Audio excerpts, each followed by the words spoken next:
హల్లెలూయా. యేసు உயிரோடு இருக்கிறார். ஆமென். యేసు సజీవుడిగా ఉన్నాడు. எத்தனை பேர் விசுவாசிக்கிறீங்க? ఎంతమంది నమ్ముతున్నారు? ஆமென் சொல்லுங்களேன். ஆமா, கர்த்தர் நல்லவர். இந்த சபையை தேவன் ஆசீர்வதித்து வருகிறார். దేవుడు మంచివాడు. దేవుడు ఈ సంఘాన్ని దీవిస్తూ వస్తున్నాడు. நீங்கள் இப்பொழுது இருக்கிறதை பார்க்கிலும் 1000 மடங்கு அதிகமாகும்படி உங்கள் பிதாக்களின் தேவனாகிய கர்த்தர் உங்களுக்கு சொல்லியபடியே உங்களை ஆசீர்வதிப்பார். మీరు ఇప్పుడు ఉన్నటువంటి స్థితి కంటే 1000 రెట్లుగా దేవుడు మిమ్మల్ని హెచ్చించినట్లుగా మీ పితరుల దేవుడైనటువంటి దేవాతి దేవుడు మిమ్మల్ని గొప్పగా దీవించి ఆశీర్వదించును గాక. ஆமென். ఆమేన్. நம்மோடு கூட యేసప్పா இடைபடுவாராக. మనతో కూడా ప్రభువులైనటువంటి దేవుడు మరి మనతో సంచరించును గాక. கொடுக்கப்பட்ட நேரத்திற்குள்ளாய் முடிக்க விரும்புகிறேன். మరి ఇవ్వబడినటువంటి సమయంలో నేను ముగించాలని ఆశపడుతూ ఉన్నాను.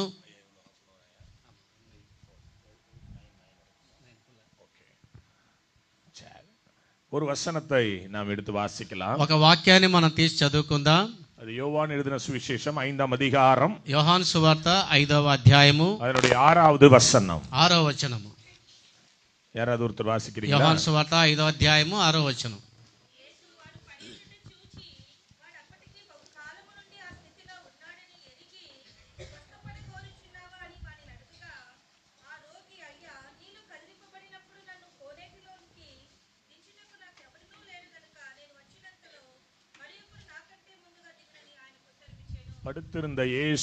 படுத்திருந்த அவனை இயேசு கண்டு, పడకలో ఉన్నటువంటి ఒక వ్యక్తిని యేసు చూచి அவனை அறிந்து అతన్ని ఎరిగి அவனை நோக்கி, అతని దగ్గరికి వచ్చి சொஸ்தமாக வேண்டும் என்று விரும்புகிறாயா? నీవు స్వస్థపరచబడ గోరుచున్నావా అని అడిగాను. இவங்களை பார்த்து ஆண்டவர் கேட்கிறார், మిమ్మల్ని చూచి కూడా దేవుడు అడుగుతూ ఉన్నాడు, நீங்கள் விரும்புகிறீர்களா? మీరు ఆశిస్తూ ఉన్నారా? நீங்க நல்லா இருக்கணும்னு விரும்புறீங்களா? మీరు బాగుండాలని కోరుకుంటూ ఉన్నారా? நீங்கள் ஆசீர்வதிக்கப்பட வேண்டும் என்று விரும்புகிறீங்களா? మీరు ఆశీర్వదింపబడాలని కోరుకుంటూ ఉన్నారా? நீங்கள் மேன்மையாய் வர வேண்டும் என்று விரும்புறீங்களா? మీరు గొప్పగా రావాలని ఆశపడుతూ ఉన్నారా? இந்த ஒரு வசனத்துல 3 காரியங்களை பார்க்க முடியும். ఈ వాక్యములో 3 కార్యాలు మనం చూడగలుగుతాం. முதலாவது இயேசு அவனை பார்க்கிறார். మొట్టమొదటిగా యేసు అతన్ని చూస్తూ ఉన్నాడు. இரண்டாவது இயேசு அவனை அறிகிறார். రెండవదిగా యేసు అతన్ని ఎరిగి ఉన్నాడు. மூன்றாவது இயேசு அவனோடு பேசுகிறார். మూడవదిగా యేసు అతనితో మాట్లాడుతూ ఉన్నాడు. திருச்சபைக்குள்ள இருக்கிற உங்களை இயேசு பார்க்கிறார். మీ సంఘములో ఉన్నటువంటి మిమ్మల్ని అందరినీ యేసు చూస్తూ ఉన్నాడు. క్లియరా இருக்கா? இல்ல வேற மைக் கொடுக்கணும்.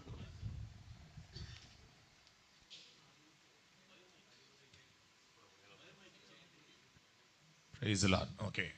முதலாவது இயேசு அவனை காண்கிறார். మొట్టమొదటిగా యేసు అతన్ని చూస్తూ ఉన్నాడు. இரண்டாவது அவனை அறிகிறார். రెండవదిగా అతన్ని ఎరిగి ఉన్నాడు. மூன்றாவது அவனோடு பேசுகிறார். మూడవదిగా అతనితో మాట్లాడుతూ ఉన్నాడు. ப்ராஃபட்டிக்கலா ஒரு வார்த்தை சொல்றேன். నేను ప్రవచనాత్మకంగా ఒక మాట చెప్తున్నాను. திருச்சபைக்குள்ள இருக்கிற உங்களை இயேசு முதலாவது பார்க்கிறார். ఈ సంఘములో ఉన్నటువంటి మిమ్మల్ని అందరినీ యేసు చూస్తూ ఉన్నాడు. யார் அப்படின்னா, ఎవరంటే 38 வருஷ வியாதியஸ்தன். మరి ఇతడు 38 సంవత్సరములుగా వ్యాధిగ్రస్తుడు. இந்த మనుషனை குறித்து 3 காரியங்கள் சொல்லுகிறேன். ఈ మనుషుని గురించి 3 కార్యాలు చెప్తాను. முதலாவது காலங்கள் கடந்து போனவன். మొట్టమొదటిగా కాలాలు గతించిపోయినవాడు. காலங்கள் அவனுடைய வாழ்க்கையில கடந்து போயிடுச்சு. సంవత్సరాలు అతని జీవితంలో తరిగిపోయినాయి. 38 வருஷம் வீட்டு பக்கம் போகாத ஒரு மனுஷன். మరి 38 సంవత్సరాలు ఇంటి ముఖం చూడని వాడు. ஒருவேளை அந்த சூழ்நிலை எல்லாம் மாறி இருக்கும் தானே. ఒకవేళ అతని పరిస్థితి అంతా కూడా మారిపోయింటుంది కదా. அன்பு போதகரையா சொன்னாங்க, పాస్టర్ గారు చెప్పారు, இந்த இடத்துல நான் சர்ச்சை கட்டும் போது இந்த இடம் ஃபுல்லா வெட்டாந்தரை. మరి ఈ యొక్క సంఘము ఇక్కడ స్థాపించినప్పుడు ఈ చుట్టుపక్కల బిల్డింగ్లే ఏమీ లేవు ఇక్కడ. ஆனா இப்ப எங்க சபையை சுற்றி நிறைய பேர் வந்துட்டாங்க. ఇక్కడ మా సంఘం చుట్టూ మరి ఇక్కడ బిల్డింగ్లన్నీ వచ్చేసాయి. அப்படின்னா என்ன అర్థం அப்படின்னா, దాని అర్థం ఏంటంటే புதுசா வரவங்களுக்கு புரியாது. కొత్తగా వచ్చేటువంటి వారికి అర్థం కాదు. ரொம்ப நாள் கழிச்சு வரவங்களுக்கும் புரியாது. మరి చాలా కాలం తర్వాత వచ్చే వాళ్ళకి అర్థం కాదు. ஒருத்தன் 38 வருஷமா ஒரே இடத்துல இருக்கிறான். అదే 38 సంవత్సరాలుగా ఒక మనుషుడు ఒకే స్థలంలో ఉన్నాడు. அவனுடைய குடும்பம் அவனை மறந்திருக்கும். అతని కుటుంబం అతన్ని మర్చిపోయి ఉంటుంది. இவன் வீட்டுக்கு போற வழியை மறந்திருப்பான். ఇతని ఇల్లుకు వెళ్ళేటువంటి దారి కూడా మర్చిపోయి ఉంటాడు. நம்பிக்கை அற்று போனவனா இருந்திருப்பான். మరి విశ్వాసము నమ్మకం లేనటువంటి వాడిగా మారిపోయి ఉంటాడు. இனிமே என் வாழ்க்கையில ஏதாவது ஒரு நல்லது நடக்குமோ, ఇక మీదట నా జీవితంలో ఏదైనా మేలు జరుగుతుందో జరుగుతుందా அப்படின்னு சொல்லி சோர்ந்து கூட போயிருப்பான் అని చెప్పి కూడా సొమ్మసిల్లిపోయి ఉంటాడు. ஒருவேளை இந்த திருச்சபையில் அப்படி யாராவது இருந்தீங்கன்னா ఒకవేళ ఈ సంఘములో ఆ రీతిగా ఎవరైనా ఉన్నట్లయితే உங்களுக்கு தான் இந்த வார்த்தை. మీకే ఈ మాట ఇప్పుడు ஆண்டவர் உங்களை பார்த்து கேக்குறாரு, దేవుడు మీతో మాట్లాడుతూ ఉన్నాడు. நீங்க விரும்புறீங்களா? మీరు ఆశిస్తున్నారా? நல்லா இருக்கணும்னு మీరు நினைக்கிறீங்களா? బాగుండాలని కోరుకుంటున్నారా? உங்களுக்கு என்ன தேவைங்கிறத நான் அறிஞ்சவனா இந்த இடத்துல வந்திருக்கேங்கிறாரு. మరి మీకు ఏమి అవసరమో నేను ఎరిగి ఉండి మీ మధ్యకి వచ్చి ఉన్నానని నేను చెప్తున్నాడు. இரண்டாவது இந்த மனுஷனை குறித்து பார்த்தோம் அப்படின்னா, రెండవదిగా మనిషిని చూచి మనం చూచినట్లయితే காத்திருந்தவன் 38 வருஷம் காத்திருந்தான். అది కనిపెడుతున్నాడు 38 సంవత్సరాలుగా. ஒருவேளை அதிக நாட்கள் காத்திருத்தல் இருதயத்தை இளைக்கப்படும் பைபிள் சொல்லுது. ఒకవేళ మరి ఎక్కువ కాలము కనిపెట్టుట హృదయానికి ఇబ్బందికరం కలుగు చేస్తుందని చెప్పబడింది. நேற்று நிறைய பேர் கர்த்தருடைய வல்லமையினால் தொடப்பட்டாங்க. నిన్నటి దినమున మరి చాలా మంది దేవుని యొక్క శక్తి చేత తాకబడ్డారు. பல வருஷங்கள் பிரச்சனையில் இருந்தவங்க தான். మరి అనేక సంవత్సరాలుగా సమస్యలు ఉన్న వాళ్ళే వీళ్ళు. பல நாட்கள் பிரச்சனையில் இருந்தவங்க தான். అనేక సంవత్సరములుగా ఉన్నటువంటి వాళ్ళు. ஒருவேளை பல நன்மைக்காக காத்திருந்தவங்க தான். అనేక మేలు కోసం కనిపెట్టినటువంటి వాళ్ళే. எப்பயுமே ஆண்டவர் சொல்றாரு, ఎప్పుడు దేవుడు చెబుతుంటున్నాడు, காத்திருக்கிறவர்கள் தான் புது பலன் பெறுவார். మరి కనిపెట్టేటువంటి వారికి నూతన బలమును ఇచ్చేవాడు. ஒருவேளை நீங்களும் கூட ஏதோ ஒரு விஷயத்துக்காக காத்திருக்கலாம். మరి మీరు కూడా ఏదో ఒక విషయంలో కనిపెట్టుకొని ஒருவேளை ఉండవచ్చు. வருடங்கள் கூட கடந்து போயிருக்கலாம். ఒకవేళ సంవత్సరాలు కూడా గతించిపోయి ஒருவேளை ఉండవచ్చు. நம்பிக்கை கூட அற்று ఒకవేళ போயிருக்கலாம். మీకు నమ్మకం కూడా కోల్పోయినటువంటి వారిగా ఉండవచ్చు. வேதம் சொல்லுது 38 வருஷமா காத்திருந்தான். దేవుని వాక్యంలో చెప్పబడింది 38 సంవత్సరాలు అతను కనిపెడుతూ ఉన్నాడు. எதற்காக காத்திருந்தான் దేని தெரியுமா? కొరకు కనిపెడుతున్నారు ஒரு తెలుసా? சுகத்துக்காக ఒక காத்திருந்தான். స్వస్థత కోసమే, ஒரு நன்மைக்காக ఒక మేలు காத்திருந்தான். కోసమే, ஒரு ఒక ஆசீர்வாதத்துக்காக ఆశీర్వాదం காத்திருந்தான். కోసమే, ஒரு நல்ல ఒక செய்திக்காக మంచి காத்திருந்தான். వర్తమానం కోసము. ஒருவேளை நீங்க யாராவது அப்படி இருப்பீங்கன்னா, ఒకవేళ మీరు ఎవరైనా ఆ రీతిగా ఉన్నట్లయితే உங்களுக்கு நான் சொல்றேன், మీకు నేను చెప్తున్నాను, உங்கள் காத்திருத்தலுக்கு ஒரு முடிவு வரப்போகுது. మీ కనిపెట్టుటకు ఒక ముగింపుని దేవుడి దినమున ఇవ్వబోతూ ఉన్నాడు. தேவ நிச்சயத்த வேலையா இந்த வேலை இருக்க போகிறது. మరి దేవుడు నిశ్చయముగా తన పనిని మన మధ్యలో జరిగించబోతూ ఉన్నాడు. 27 வருஷம் ஆண்டவருடைய ஊழியத்தை நான் செய்கிறேன். 27 సంవత్సరాలుగా నేను దేవుని యొక్క సేవలో ఉన్నాను. நான் போகாத இடமே கிடையாது. నేను వెళ్ళని స్థలమే లేదు. ஒவ்வொரு வாரமும் ஏதோ ஒரு இடத்துல நின்னு మరి ஆண்டவருடைய ప్రతి వారం வார்த்தையை కూడా ఏదో ఒక చోటలో వెళ్ళి దేవుని వాక్యం ప్రకటిస్తూ நான் ఉన్నాను. பார்க்கிற ஒன்று என்ன தெரியுமா? నేను చూచేది ఒక విషయం ఏంటంటే, ஐயா இத்தனை வருஷம் காத்திருந்தோம், கர்த்தர் இன்னைக்கு எனக்கு பதில் கொடுத்துட்டாரு. అయ్యా ఇన్ని సంవత్సరాలు మేము కనిపెట్టుకొని ఉన్నాం, ఎప్పుడు దేవుడు మాకు విడుదల ఇచ్చాడు. எப்பயுமே ஆண்டவர் காத்திருக்கிறவங்களை கடந்து போகவே மாட்டார். మరి ఎప్పుడు కూడా దేవుడు కనిపెట్టుకొని ఉండేటువంటి వారిని அவர் கண்டுக்காம దాటి వెళ్ళిపోడు. அவர் கண்டுக்காம போகவே மாட்டார். ఆయన చూడకుండా వెళ్ళిపోయేటువంటి వాడు కాదు. இந்த மனுஷன் 38 வருஷம் காத்திருந்தான் என்பதை அறிந்தார் ఈ ஆண்டவர். మనుష్యుడు 38 సంవత్సరములుగా కనిపెట్టుకొని ఉన్నవాడని దేవుడు ఎరిగి இந்த ఉన్నాడు. பைபிள்ல நிறைய பேருடைய காத்திருத்தலுக்கு ஆண்டவர் பதில் கொடுத்தார். మరి వాక్యములో చాలా మంది దేవుని సన్నిధిలో కనిపెట్టినటువంటి వారికి సమాధానం ఇచ్చి ఉన్నాడు. உதாரணத்துக்கு லூக்கா 19:3 பாத்தீங்கன்னா, లూకా 19:3లో మనం చూసినట్లయితే சகேவை குறித்து அங்க మరి எழுதப்பட்டிருக்கிறது. జక్కైన గురించి అక్కడ రాయబడి ఉన్నది. இயேசு வருகிற வழிக்கு முன்னாக ஓடி ஒரு மரத்தில் ஏறி காத்திருந்தார். యేసు ప్రభు వస్తున్నటువంటి మార్గానికి ముందుగా అతడు పరిగెత్తుకొని వెళ్లి మేడి చెట్టు ఎక్కి కూర్చున్నాడు. ஒரு ఎదుర్పార్పోడు కాத்திருந்தான். ఒక నిరీక్షణతో కనిపెడుతూ ఉన్నాడు. அவன் நினைச்சா பார்த்துட்டா போதும்னு நினைச்சான். ఆయన అనుకున్నాడు, నేను చూస్తే చాలు అనుకున్నాడు. ஆனா ஆண்டவர் அவனை சும்மா விடல. అయితే దేవుడు అతన్ని అలాగే విడిచిపెట్టలేదు. அவன் வீட்டுக்கு வந்து அவனை ஆச்சரியப்படுத்தினார். మరి అతని యొక్క ఇంటికి వచ్చి అతన్ని ఆశ్చర్యపరిచి చేశాడు. இன்னைக்கு உங்களை பார்த்து நான் சொல்றேன், ఈ రోజు మిమ్మల్ని చూసి నేను చెప్తున్నాను, ஒருவேளை ஆண்டவருக்கா காத்திருக்கிறீங்க தானே? మీరు మీ కొరకు దేవుని కొరకు కనిపెడుతున్నట్లయితే, நான் ஆலயத்துக்கு தான் வர்றேன், నేను సంఘానికే ஆனா వస్తున్నాను. இந்த ஒரு விஷயம் என் வாழ்க்கையில மாறவே మరి மாட்டேங்குது. ఒక విషయం నా జీవితంలో మార్పు రావడం లేదు. அந்த சின்ன விஷயம் என் வாழ்க்கையில மாற மாட்டேங்குது. ఆ చిన్న విషయమే నా జీవితంలో మార్పు రావడం లేదు. எனக்கு நான் பல வருஷமா காத்து என் மனசு சோர்ந்து போச்சு. నేను అనేక సంవత్సరములుగా నేను కనిపెట్టుకొని ఉండి నా మనస్సు సొమ్మసిల్లిపోయింది. ஒருவேளை நீ இளைப்படைந்தவர்களா இருக்கலாம், ఒకవేళ మీరు సొమ్మసిల్లిపోయి ఉండొచ్చు, பலவீனப்பட்டவர்களா இருக்கலாம். బలహీన పడిపోయిన వాళ్ళుగా ఉండొచ్చు. நிச்சயமா நான் சொல்றேன், నిశ్చయముగా నేను చెప్తున్నాను, ஆண்டவர் இன்றைக்கு உங்களுக்கு ஒரு அற்புதங்களை செய்ய போகிறார். దేవుడు ఈ రోజున మీకు ఒక అద్భుతం చేయబోతున్నాడు. ஆமென் சொல்லுங்களேன். ఆమేన్ చెప్పండి. முதலாவது காலங்கள் கடந்து போனவன், మొదటిగా కాలాలు సంవత్సరాలు తరించిపోయినాయి. இரண்டாவது காத்திருந்தவன், రెండవది కనిపెట్టుకొని ఉన్నవాడు. நான் ஒரு நல்ல செய்தியோட வந்திருக்கிறேன். నేను ఒక మంచి వర్తమానంతో వచ్చి ఉన్నాను. காத்திருத்தலுக்கு ஒரு முடிவு வரப்போகுது. మీ కనిపెట్టుకొని ఉండేటువంటి ఇంతకాలం కనిపెట్టు దానికి ఒక ముగింపు రాబోతుంది. ஆமென் சொல்லுங்க பார்க்கலாம். ఆమేన్ చెప్పండి చూద్దాం. మూడవదిగా அவன் பிரயாசப்பட்டவன். అతడు ప్రయాసపడినవాడు. நிறைய பேருடைய லைஃப்ல அந்த பிரயாசங்கள் வந்து வீணா போயிட்டே இருக்கும். మరి చాలా మంది జీవితంలో ప్రయాసము వృధా అవుతా ఉంటుంది. நான் நிறைய பேரை பார்க்கிறேன் ஊழியத்துல. నేను చాలా చాలా మంది సేవలో చూస్తూ ఉన్నాను. அவர்கள் சொல்லுகிற காரியம் என்ன அப்படின்னா, వారు చెప్పేటువంటి కార్యాలు ఏంటంటే, ஐயா நான் பிரயாசப்படுறேன் ஆனா பலன் எனக்கு கிடைக்க అయ్యా மாட்டேங்குது. నేను ప్రయాసపడుతున్నాను, నాకు ప్రతిఫలము దొరకడం ஒருவேளை లేదు. அப்படி யாராவது இங்க வந்திருக்கிறீங்களா? ఒకవేళ ఆ రీతికి ఎవరైనా ఇక్కడ వచ్చి ఉన్నారా? உங்களுக்கு தான் இந்த வார்த்தை. మీకే ఈ యొక్క మాటలు, நீங்கள் பிரயாசத்தின் பலனை அறுப்பீர்கள். మీరు ప్రయాసం యొక్క ఫలమును పొందుదురు. நிறைய பேருடைய லைஃப்ல நான் பாக்குறேங்க. మరి చాలా మంది జీవితములో நேற்று మరి మీరు అద్భుతం చూడబోతున్నారు. நேற்று இரவு கூட ஒரு மகள் வந்தா, నిన్నటి దినమున ఒక సహోదరుడు కూడా వచ్చాడు. ஒருவேளை அவள் இந்த சபையை சார்ந்தவளான்னு எனக்கு தெரியாது. ఒకవేళ ఈ సంఘ సంబంధించిన వ్యక్తి నాకు తెలియదు. 10th ஸ்டாண்டர்ட் படிக்கிற பிள்ளை, 10వ తరగతి చదువుకున్న బిడ్డ. யாராவது அவங்க யாரும் இங்க இருக்கிறீங்களா? அந்த மகள் இங்க இருக்கிறீங்களா?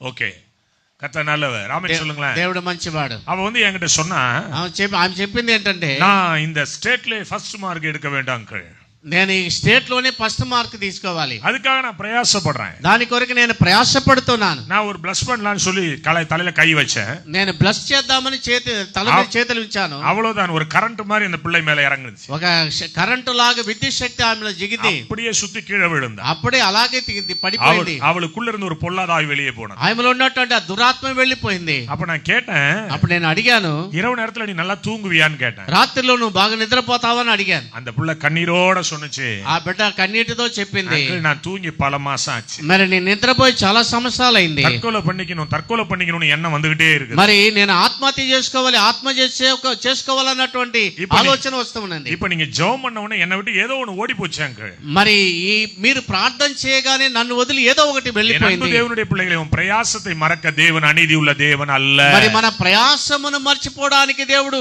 అనీతిమంతుడు కాదు.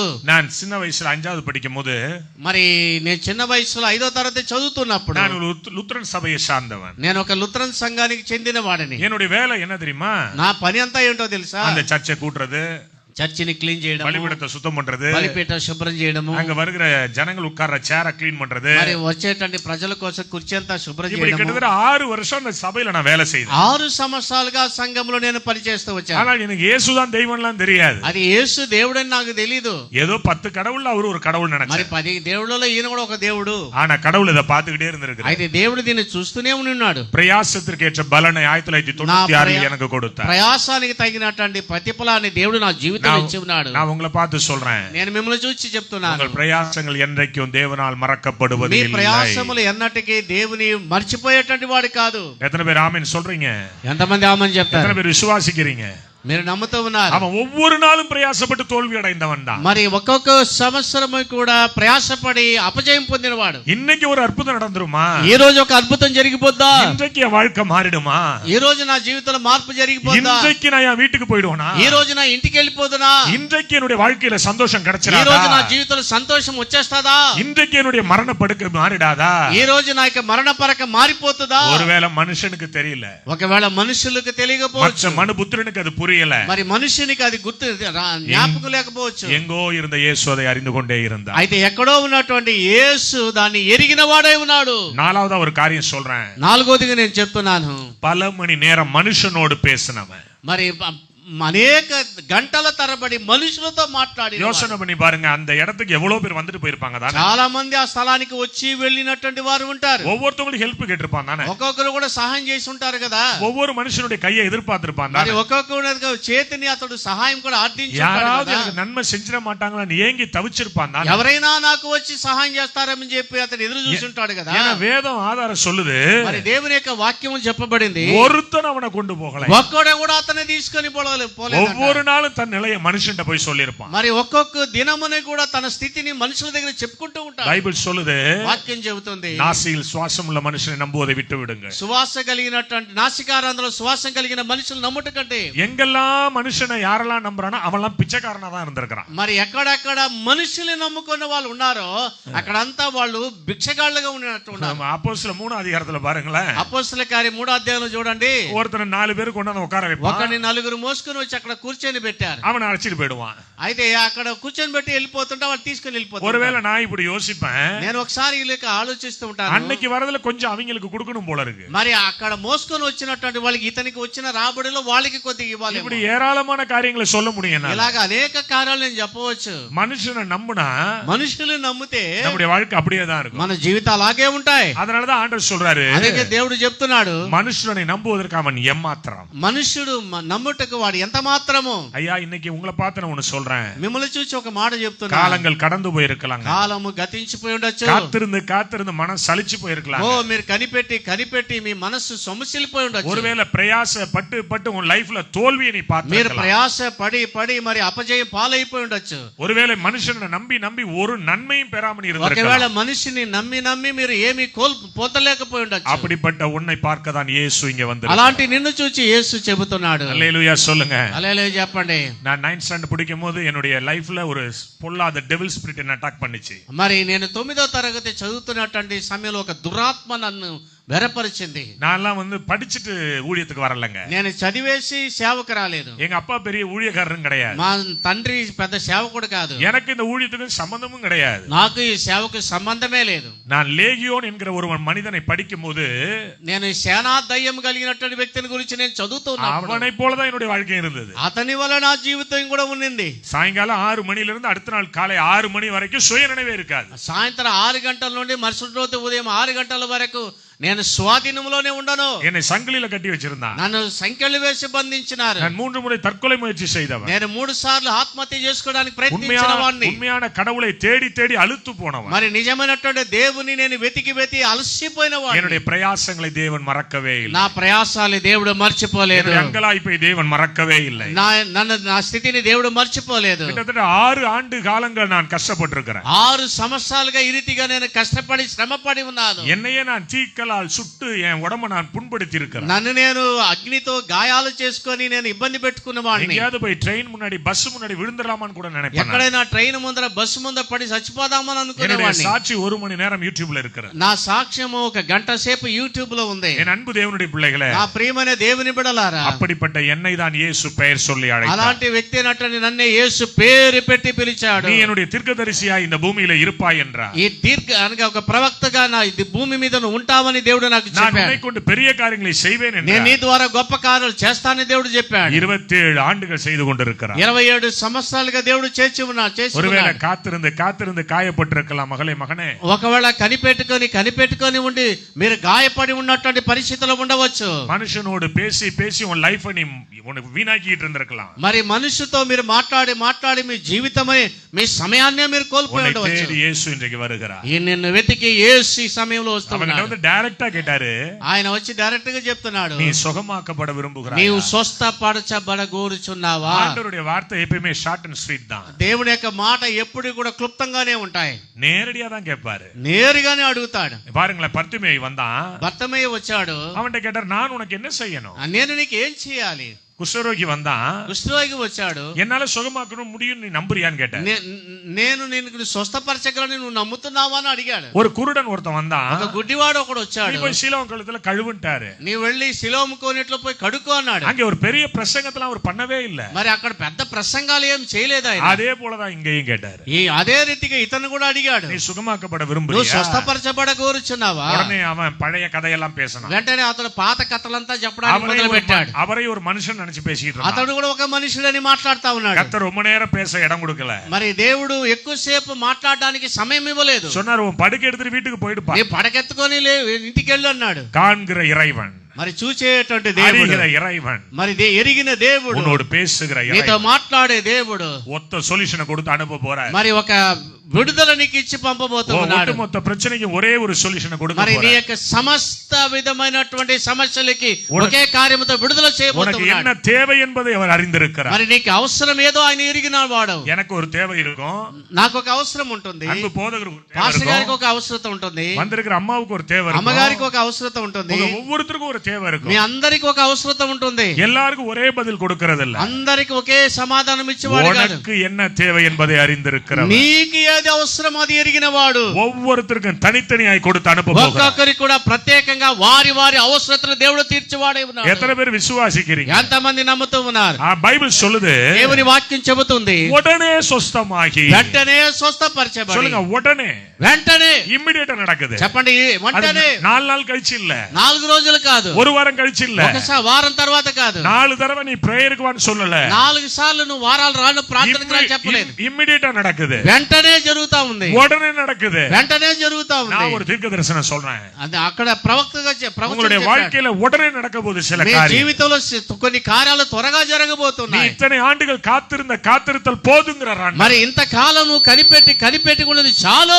உடனே சுஸ்தமாகி వెంటనే స్వస్థపరచబడి படுக்கை எடுத்துக்கொண்டு வீட்டுக்கு போனான். మరి నీ పడకను ఎత్తుకొని లేచి వెళ్ళు. அவன் சாட்சியாய் மாறி வீட்டுக்கு போனான். అతడు సాక్షిగా మారి ఇంటికి వెళ్ళాడు. ஒருவேளை என் அன்பு தேவனுடைய பிள்ளைகளே, నా ప్రియమైన దేవుని బిడ్డలారా, இத்தனை வாரங்கள் இங்க வந்தது பெருசு இல்ல. మరి ఇంత కాలం ఇన్ని వారాలు మీరు వచ్చింది గొప్ప కాదు. நான் ஒரு விசுவாசிக்கிறேன், నేను నమ్ముతూ ఉన్నాను, இன்றைக்கு ஏதோ ஒன்றை ஆண்டவர் உங்களுக்கு செய்ய ఈ போகிறார். రోజు దేవుడు మీ జీవితంలో ఏదో ఒక అద్భుతం చేయబోతూ ఉన్నాడు. ஆமென் சொல்லுங்களேன். ఆమేన్ చెప్పండి. இந்த ஊழியங்கள் அற்புதங்களினால் அலங்கரிக்கப்படுகிற మరి ஊழியம். ఈ యొక్క సేవ అంతా కూడా అద్భుతముల చేత దేవుడు నడిపించబడే நிறைய சாட்சிகளை சொல்ல முடியும், చాలా సాక్ష్యాలు నేను చెప్పవచ్చు. ஆனாலும் கர்த்தர் பெரியவர் என்கிற ஒரு சாட்சியை நான் சொல்லுகிறேன். అయితే దేవుడు గొప్పవాడని ఒక సాక్ష్యం చెప్తున్నాను. நீங்க எப்போ அற்புதம் பெறுறீங்களோ నువ్వు ఎప్పుడు అద్భుతాలు పొందుతారో அப்பதான் பிரச்சனையே வரும். అక్కడే సమస్య వస్తుంది. பக்கத்துல உள்ளவங்களை பார்த்து சொல்லுங்க, పక్కన వాళ్ళతో చూసి చెప్పండి, நீங்க என்னைக்கு இயேசுவை சந்திக்கிறீங்களோ మీరు ఏ రోజైతే యేసుని దర్శిస్తారో அப்பதான் உலகத்துல பிரச்சனையே வரும். అప్పుడే మీ జీవితంలో సమస్య వస్తుంది. சில பேர் இன்னைக்கு பிரசங்கம் பண்ணிட்டு இருக்காங்க, కొంతమంది ప్రసంగాలు చేస్తా ఉన్నారు, இயேசு கிட்ட வந்தா பிரச்சனை இல்லன்னு. యేసు ప్రభు దగ్గరికి వస్తే సమస్య లేదని நான் சொல்றேன், నేను చెప్తున్నాను. இயேசு கிட்ட வந்தாதான் பிரச்சனையே இருக்கும். యేసు ప్రభు దగ్గరికి వస్తేనే సమస్య. ஏன்னா இந்த உலகத்திற்கு எதிர்த்து நாம செயல்பட ஆரம்பிக்கிறோம். ఎందుకంటే ఈ లోకానికి వ్యతిరేకంగా మన క్రియ ஒரு జరిగిస్తున్నాం. மீனை போல எதிர்நீச்சல் போட்டுக்கிட்டு இருக்கிறோம். అనగా ఒక చాపలాగా ఎదురుగా ఈత కొడుతున్నాం. 38 வருஷம் ஒரு பயலும் கண்டுக்கல, మరి 38 సంవత్సరాలు ఎవడూ కనిపెట్టుకోలేదు. ஆனால் இவன் சுகமான பிறகு ஒரு கூட்டமே வருது. అయితే ఇతడు స్వస్థపరచబడిన తర్వాత ఒక గుంపే వచ్చేసింది. உன்னை சுகமாக்குனது నేను స్వస్థపరిచింది ఎవరయ్యా? இது நியாயமா? ఇది న్యాయమేనా? எது நியாயமான்னு கேட்டான். ఏది న్యాయమని நீ అడిగాడు. நல்லா இருக்கிறது, నువ్వు బాగుండేది, எல்லாம் இருக்கணும், నువ్వు ఇలాగదా ఉండాలి, நீ అழுதுகிட்டே இருக்கணும், నువ్వు ఏడుస్తానే ఉండాలి, நீ ஒவ்வொரு நாள் வீட்டுல சண்டை போட்டுக்கிட்டே இருக்கணும், ఇంట్లో కొట్లాడుకుంటానే ఉండాలి, புருஷனை நீ அடிச்சுக்கிட்டே இருக்கணும், భర్త నిన్ను కొడతానే ఉండాలి, அல்லது பொண்டாட்டி நீ அடிச்சுக்கிட்டே இருக்கணும், భార్య నిన్ను తిరుగుబాటు చేస్తానే ఉండాలి, சமாதானமா இருக்கிற, మరి సమాధానంగా ఉన్నావు. இது எப்படி நியாயமாகும்? ఇది ఎలా న్యాయం అవుతుంది? இது சாத்தானுடைய வார்த்தை, ఇది అపవాది యొక్క మాటలు, இது பேலியாளின் வார்த்தை. ఇది బెలియాలు యొక్క మాట. ஆனா இவன் சொன்னா, అది ఇతను చెప్పాడు, எனக்கு அதெல்லாம் தெரியாதுங்க, నాకు అదంతా తెలియదండి. ஒருத்தர் வந்தாருங்க, ఒకడు వచ్చాడండి, படுக்கை எடுத்துட்டு வீட்டுக்கு போன்னு சொன்னாருங்க, నీ పరిపెత్తుకొని లేచి నడువు நான் అన్నాడు. வீட்டுக்கு வந்துட்டேங்க. నేను ఇంటికి వచ్చేసాను. ஆமென் சொல்லுங்களேன். ఆమేన్ చెప్పండి. ஒரே பதில் தான் பேச போறீங்க. ఒకే బదిలే, ఒకే సమాధానం. 38 வருஷம் வழவழன்னு பேசிட்டு இருந்தவன் 38 సంవత్సరాలు ఏదేదో వాగుతున్నవాడు இயேசு சந்தித்த பிறகு యేసు సమీపించినప్పుడు ஷார்ட் அண்ட் ஸ்வீட்டா பேச ஆரம்பிச்சிட்டான். మరి అతడు చాలా తక్కువగా என் அன்பு మాట్లాడుతున్నాడు. தேவ ஜனமே, నా ప్రియమైనటువంటి దేవుని பழைய బిడ్డలారా, கதையெல்லாம் பேச போறது இல்ல, పాత కథలంతా మాట్లాడడం లేదు, புதுசா பேச போற. కొత్తగా உன் మాట్లాడబోతున్నా. நாவு கர்த்தரை துதிக்க போது, నీ నాలుక దేవుని உன் స్తుతించబోతుంది, குடும்பம் மகிழ்ச்சியா மாற போது, నీ కుటుంబం సంతోషంగా உன் మార్చబడబోతుంది, குடும்பத்துக்குள்ள அற்புதத்தின் சத்தங்கள் கேட்க போது, నీ కుటుంబంలో అద్భుతముల యొక్క ధ్వని உன் குடும்பம் వినబడుతుంది, ஒரு அடையாளமாய் மாற போது. నీ కుటుంబము అద్భుత కార్యాలతో నిండబడుతుంది. 38 வருஷம் இவனை யாருமே கண்டுக்கல, 38 సంవత్సరములుగా ఇతన్ని ఎవరికి కనుక్కోలేదు. ஆனால் இப்பொழுது இவனை கண்டுகொள்கிறார்கள். అయితే ఇప్పుడు అతన్ని எனக்கே కనుగొంటున్నారు. ஆச்சரியமா தான் இருக்கும். నాకే ఆశ్చర్యంగా ఉంటుంది. நான் பாவம் பண்ணிட்டு இருக்கும் போதெல்லாம் నేను పాపం చేస్తున్నప్పుడంతా எல்லாரும் நான் நல்லவன்னு சொன்னான். అందరూ నన్ను మంచోడు మంచోడు అంటా ఉన్నారు. நான் என்னைக்கு ரட்சிக்கப்பட்டு பைபிள் தூக்கிட்டு சபைக்கு போடணும், నేను ఏ రోజు అయితే బైబిల్ తీసుకొని సంఘానికి వెళ్ళానో அப்ப இந்த உலகம் எனக்கு 70 கல்யாணம் பண்ணி வச்சிருச்சு.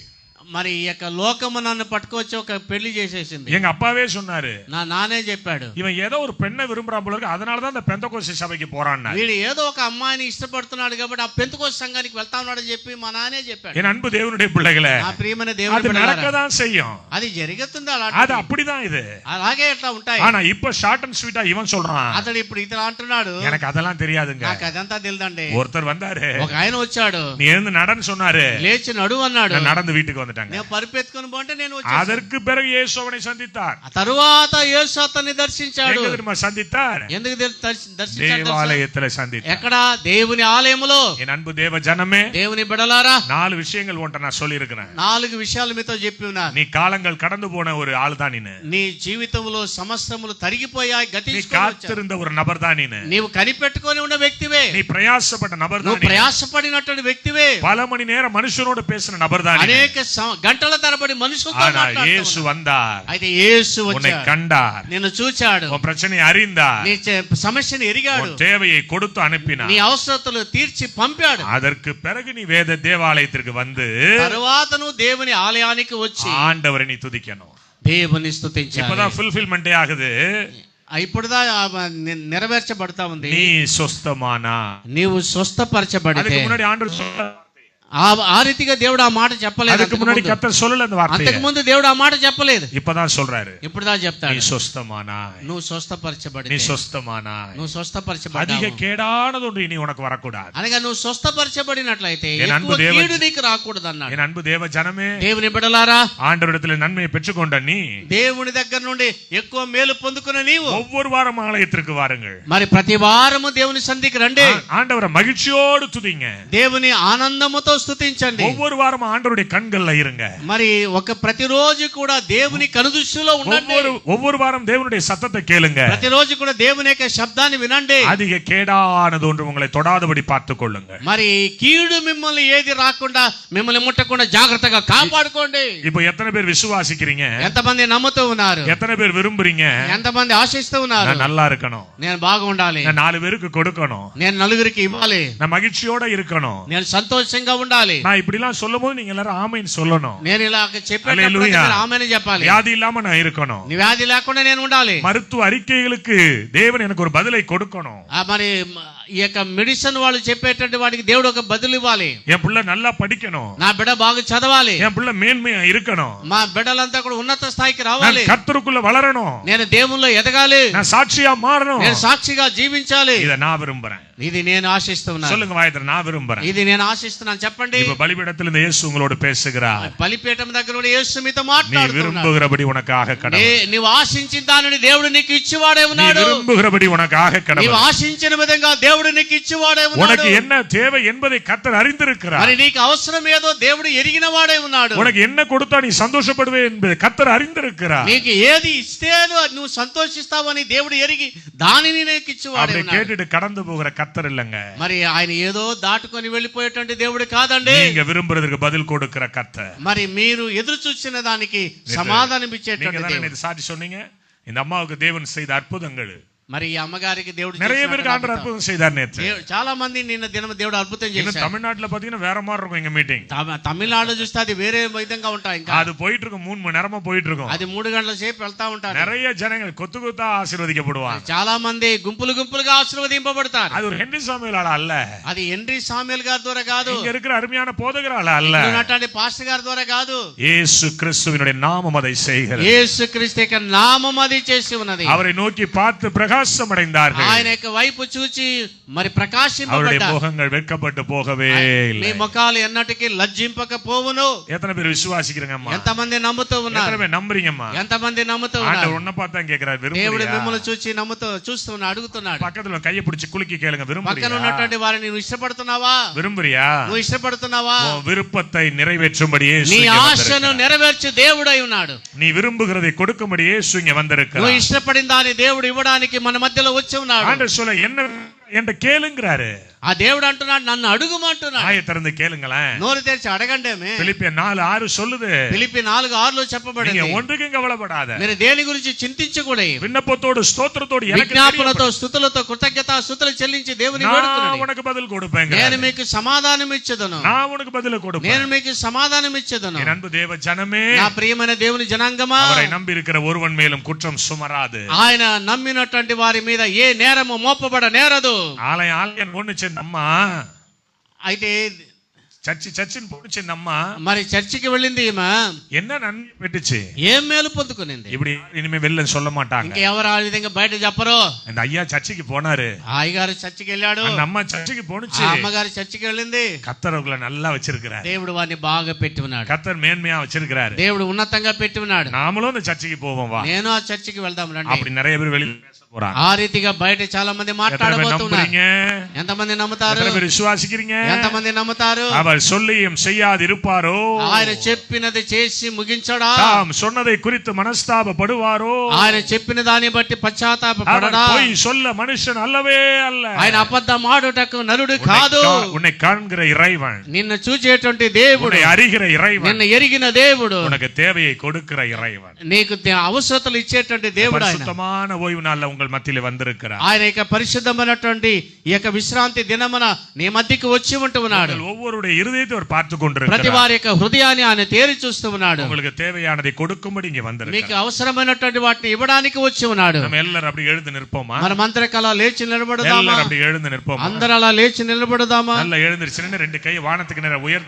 మరి ఆకాశం వైపు రెండు చేతులు పైకెత్తి దేవుని వైపు చూసి చెప్పండి. நீங்க என்ன விரும்புறீங்களோ அதை ஆண்டவர்ட்ட கேளுங்க. మీరు ఇప్పుడు ఏది ఇష్టపడతారో ఆశిస్తారో అది దేవునికి అడగండి. வாயை திறந்து கேளுங்களேன். ఆ నోరు తెరిచి అడగండి. ஒரு ரெண்டே நிமிஷம் நான் ஜெபம் பண்ணி முடிக்கிறேன். రెండు నిమిషాలు ప్రార్థన చేసి நல்ல ముగిస్తాను. வாயை திறந்து கேளுங்களேன். బాగా నోరు తెరిచి చెప్పండి. நல்ல வாயை திறந்து கேளுங்க. బాగా నోరు తెరిచి అడగండి. உங்க சத்தம் பக்கத்துல இருக்க ஒருத்தருக்கு அது கேட்கட்டும். మరి ఇక మీ శబ్దము పక్కన ఉన్నటువంటి వారికి ఒకరికైనా వినబడనివ్వండి. ஐயோ இந்த பலவீனம் என்ன விட்டு போவதாக. ఆ బలహీనత నన్ను విడిచిపెట్టి ஐயோ వెళ్ళునుగాక. இந்த கஷ்டம் என்ன விட்டு போவதாக. ఈ కష్టం నా ఎదురు నుండి వెళ్ళిపోనుగాక. ஐயோ இந்த கடன் பிரச்சனை என்னை விட்டு விலகுவதாக. ఈ అప్పుల బాధ నా ఎదురు నుండి తొలగిపోనుగాక. ஐயோ இந்த மாந்திரிக கட்டு என்னை விட்டு விலகுவதாக. నాకున్నటువంటి గడ్డలు కరిగిపోనుగాక. இயேசுவே நான் உம்மை விசுவாசிக்கிறேன். యేసయ్యా నేను కూడా నిన్ను నమ్ముతూ ఉన్నాను. நான் சுகத்தோடு என் வீட்டுக்கு போக விரும்புறேன். నేను స్వస్థతో కూడా నేను ఇంటికి நான் వెళ్ళబోతున్నాను. சுகத்தோடு வீட்டுக்கு போக விரும்புறேன். నేను స్వస్థతో కూడా ఇంటికి వెళ్ళబోతున్నాను. நான் சமாதானத்தோடு வீட்டுக்கு போக నేను விரும்புறேன். సమాధానంతో ఇంటికి நான் వెళ్ళబోతున్నాను. பலனோடு வீட்டுக்கு போக விரும்புறேன். నేను విడుదలతో ఇంటికి వెళ్ళబోతున్నాను. இயேசு சொல்கிறார், యేసు చెబుతూ நீ ఉన్నాడు, விரும்புகிறபடி உனக்கு ஆக నువ్వు கடவுள். ఆశించిన విధంగా నీకు జరుగును. நீ விரும்புகிறபடி உனக்கு ஆக నీవు கடவுள். ఆశించిన విధంగా నీకు జరుగును. நீ என்ன விரும்புகிறாய் அது உனக்கு நடக்க போகிறது.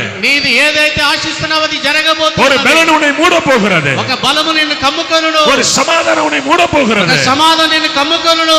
ஒரு சந்தோஷம் உன்னை மூட போகிறது. ఒక సంతోషం నిన్ను కమ్ముకొనును. ஒரு ரட்சிப்பு உன்னை மூட போகிறது. ఒక రక్షణ నిన్ను కమ్ముకొనును. கையை தட்டி வாங்கிக்கோ பார்க்கலாம். మరి చేతులు తట్టి దేవుని நல்ல கையை தட்டி మహిమపరచండి. ஆண்டவருக்கு நன்றி சொல்லி దేవునికి స్తుతించండి. இயேசுவின் நாமத்தில் యేసు నామములో ஒரு புது பலன் இவர்களை மூடுவதாக. ఒక నూతన బలము నిన్ను ஒரு புது కమ్ముకొనును. பலன் இவர்களை மூடுவதாக. నూతన బలము నిన్ను కమ్ముకొనును ஒரு గాక. புதிய கிருபை இவர்களை ఓ மூடுவதாக. నూతన కృప నిన్ను కమ్ముకొనును గాక. கர்த்தருடைய ஜெயம் இவர்களை மூடுவதாக. దేవుని యొక్క జయం మిమ్మల్ని ஒரு కమ్ముకొనును அக்கினி గాక. இவர்களை மூடுவதாக. మరి దేవుని యొక్క తెర మిమ్మల్ని ஒரு కమ్ముకొనును அக்கினி గాక. இவர்களை மூடுவதாக. కృప మిమ్మల్ని కమ్ముకొనును గాక.